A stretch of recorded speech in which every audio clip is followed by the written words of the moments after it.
sociais. O senhor vê algum risco institucional nesse momento? Vejo.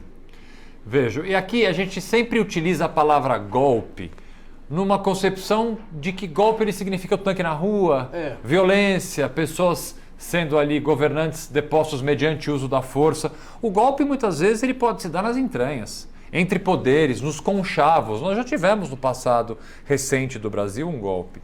Portanto,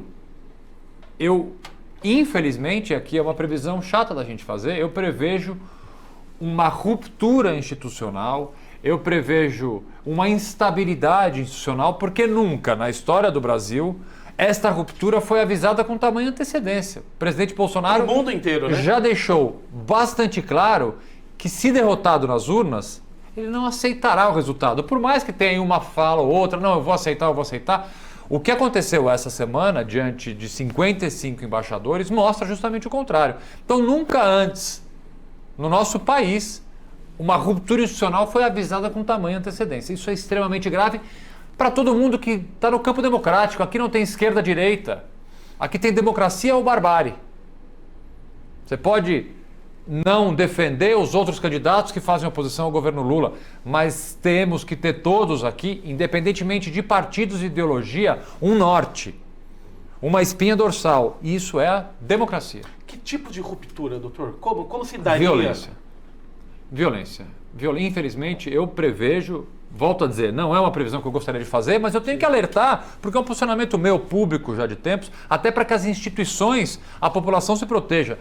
Eu prevejo, infelizmente, sim, violência. Baixa um decreto e fala, as eleições não foram válidas porque... Nem necessariamente você precisaria ir até tanto. Basta você ter focos de violência espalhados, uma polícia militar que necessariamente não consiga frear o avanço dessa violência, uma possível necessidade de você aí pedir uma intervenção das Forças Armadas através dos mecanismos constitucionais de você fazer isso. Então, algum tipo de ruptura institucional e algum nível de violência, que eu espero que seja muito baixo, pontual, que dure minutos, mas eu não consigo aqui desenhar um cenário que que ele não vai se concretizar.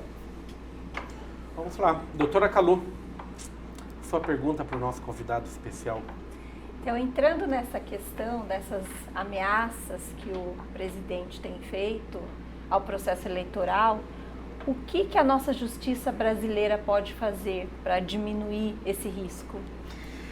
Vamos lá, nós passamos por uma pandemia em que foram cometidos diversos crimes de responsabilidade pelo presidente e aqueles que poderiam iniciar qualquer tipo de investigação contra ele não o fizeram.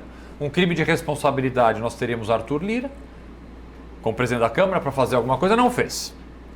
Crimes comuns que podem ter sido praticados pelo governo federal teriam que ter a iniciativa da Procuradoria-Geral da República, pelo procurador Augusto Aras, para que pudesse se iniciar algum tipo de investigação.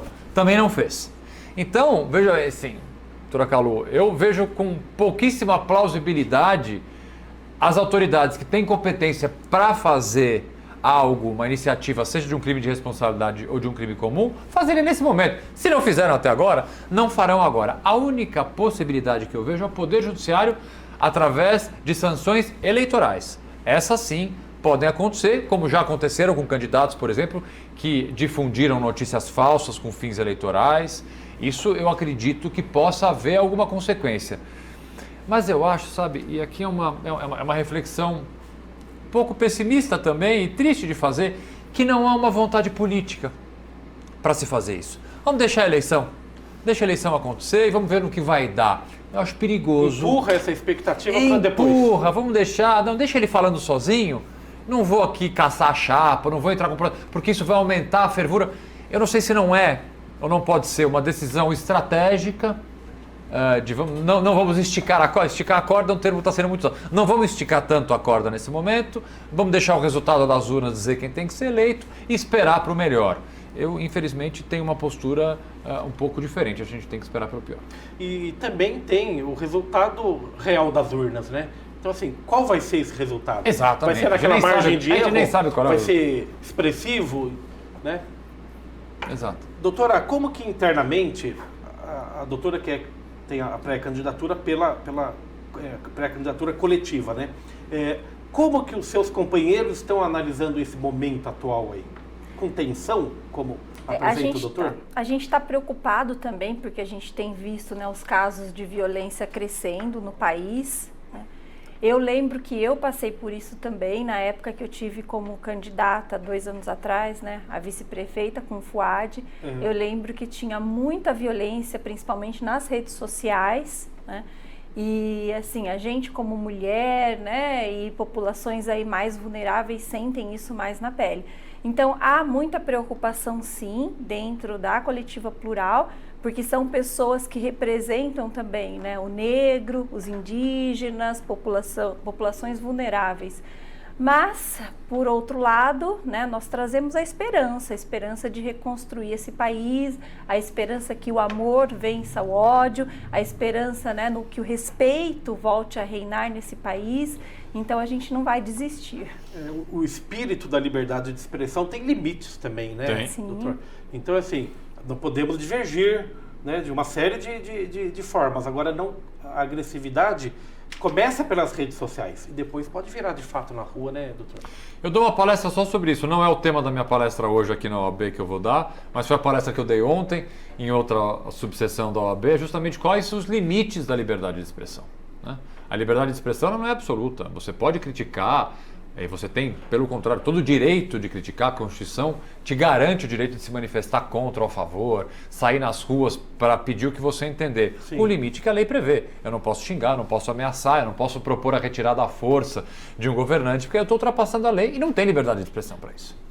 Pois é, nós passamos por um episódio aqui na TV, porque a gente é uma emissora com diversidade, né, Daniel? A gente entrevista aqui diversas origens de pensamento sem nenhum tipo de retaliação. Mas já tivemos situações de ameaças explícitas. Nossa, entrevistar fulano, a gente vai, né?